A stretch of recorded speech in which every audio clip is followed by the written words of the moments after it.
servants, knights, and princes, come one and all to hear my story. Now this is not a usual story, no, it's a special story. You see, it's a mirror story. Now what's a mirror story, you might be asking yourself?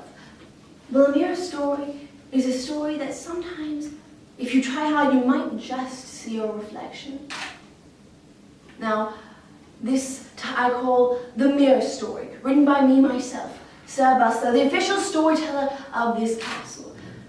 Now, long ago, in the reign of Edward II, when I was but a young girl, I heard of a distant land. There was two kingdoms, the kingdom of light and the kingdom of darkness.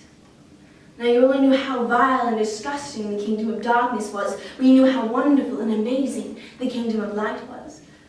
The kingdom of darkness was a place full of shadows, where people wore masks and hid their faces. There was also something else special about the kingdom of darkness. You see, everyone there was named after the condition of their heart. There was a girl there named Desperate. She was desperate to be loved, desperate to be treasured. She always had an ache in her heart because of it. Now one day, Desperate met another girl. This girl's name was Messenger, and it was clear she was not from the kingdom of darkness, for she seemed to glow with this joy and love, something that was not from there. Messenger opened Desperate's eyes to the filth of the kingdom of darkness and told her of the wonders of the kingdom of light. She said, "Desperate, the king of the kingdom of light wants you to come to him. He's the only person who can fully treasure you. He's built a path, a road for you to travel on to get there. If you travel on that road, you will get to the kingdom of light, but you must stay on the road. There will be many things which will try to tempt you off of it, but you must stay on the path he's built." Now, Desperate knew in her heart that what Messenger was telling her was true, and so she just decided to travel on that road. Now, after traveling a while, she had met a few temptations, but she had conquered them. Eventually, she came upon a man. He was a pleasant man, a wonderful man. He seemed the most genuine of men. So it was surprising to Desperate when she learned his name was actually Fake. He walked with her and talked with her, and so she came to believe that Fake treasured her, and so she treasured Fake.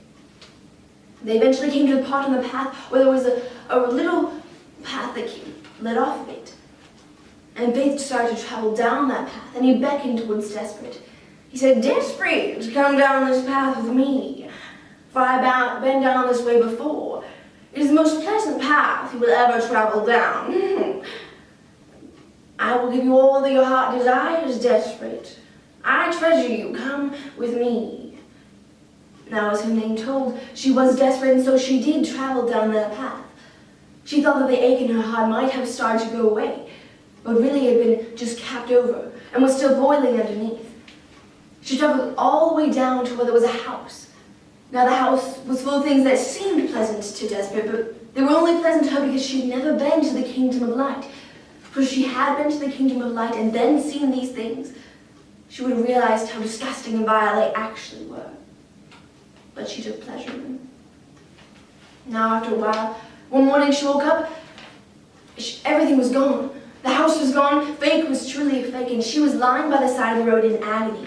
But not from the disappearance of these things. No, but by the condition of her feet.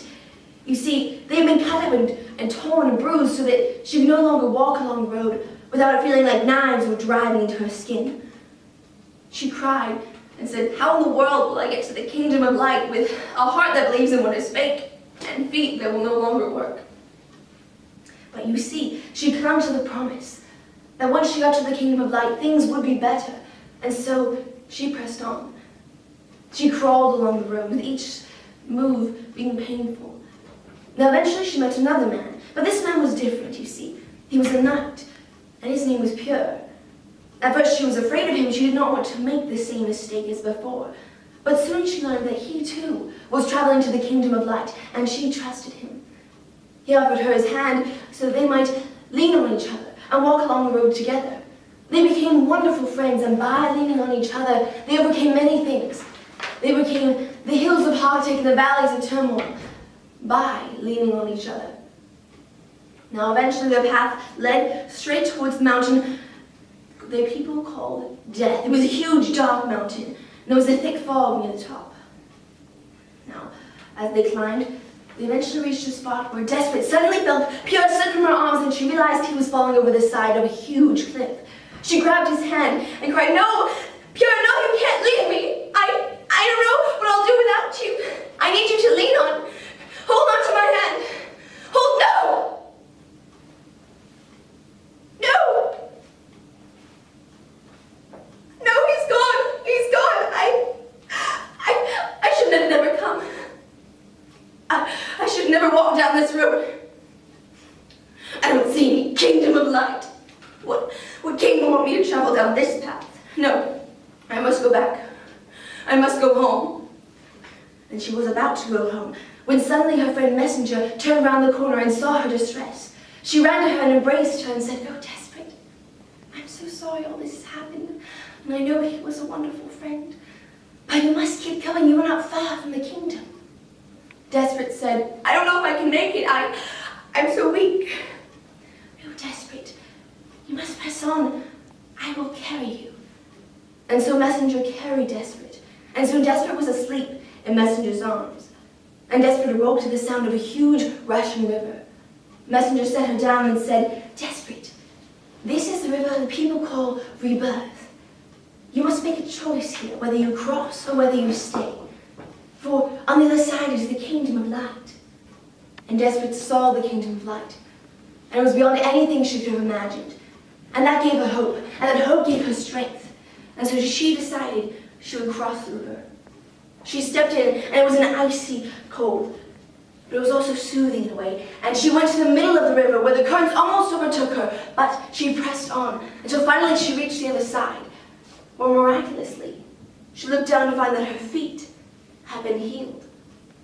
And the people ushered her to the king's palace, and once the king saw her, he looked at her, and he smiled, and he ran and embraced her and said, "Oh, Desperate, I've been waiting for you all this while, yet you never knew, treasuring you all this while. You let your heart believe in what was fake, and so I sent you a pure friend to lean on. This is where you belong, treasured by me."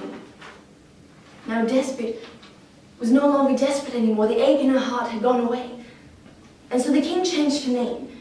He changed it to Treasured. Now in many ways we are all like Desperate, with an ache in our heart to be wanted, to be loved. But remember, there is a kingdom of light, and there's a king that is waiting to treasure you.